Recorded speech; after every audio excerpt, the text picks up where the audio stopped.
মানুষের যন্ত্রণা ঘোচানোই তাঁর জীবনের ব্রত। আরজিকর মেডিকেল কলেজের প্রাক্তনী, লন্ডন থেকে এমআরসিপি, বিলেত ফেরত ডাক্তার এবার লড়াই করছেন ভোটের ময়দানে। তিনি বিপ্লব চন্দ্র, কলকাতা উত্তরের এসইউসিআই প্রার্থী। কলকাতা উত্তরের তৃণমূল প্রার্থী সুদীপ বন্দ্যোপাধ্যায়, তাপস রায়কে প্রার্থী করেছে বিজেপি, আর কংগ্রেস প্রার্থী প্রদীপ ভট্টাচার্য। হেভিওয়েট প্রতিদ্বন্দ্বীদের মাঝে তিনি যেন রাতের ধ্রুবতারা, সবার থেকে আলাদা, নিজের আলোয় আলোকিত।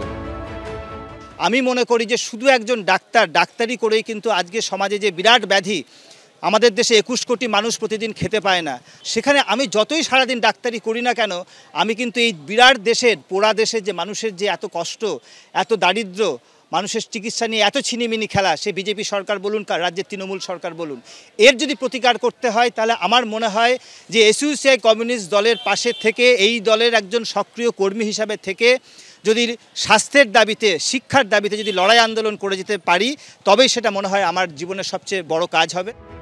ঝকঝকে ক্যারিয়ারকে প্রাধান্য না দিয়ে যিনি মানুষের সেবাকে ব্রত করেছেন।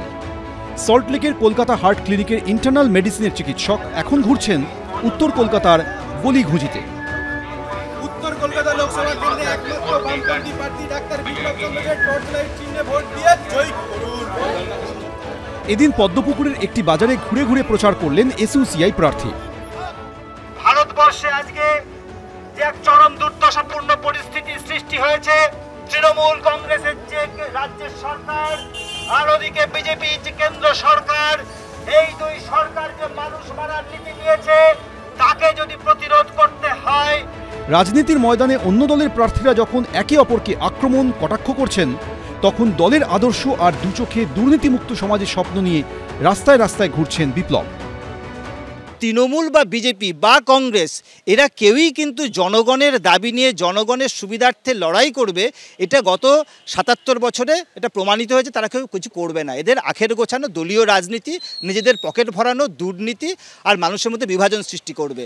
আজকে বিজেপির হয়ে দাঁড়িয়েছেন যিনি, তিনি কালকে ছিলেন তৃণমূলের। কে বলতে পারে আবার পরের দিন তিনি জেতার পরে তৃণমূলে হয়ে যাবেন না? আজকে যিনি তৃণমূলে আছেন পরের দিন বিজেপিতে হয়ে যাবেন, কি গ্যারেন্টি আছে? ফলে সাধারণ মানুষ এই যে তৃণমূল বা কংগ্রেস বা বিজেপির এই ঘৃণ্য রাজনীতি আজকে চাইছে না। জনগণ কাজ চায়। এই কাজ দিতে পারবে কি? বিজেপি তো বলেছিল 2 কোটি বেকারের চাকরি দেবে প্রতি বছর, তো জুমলা, মিথ্যাবাদী।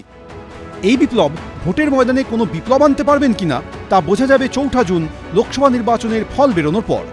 ময়ূখ ঠাকুর চক্রবর্তী, এবিপি আনন্দ, কলকাতা।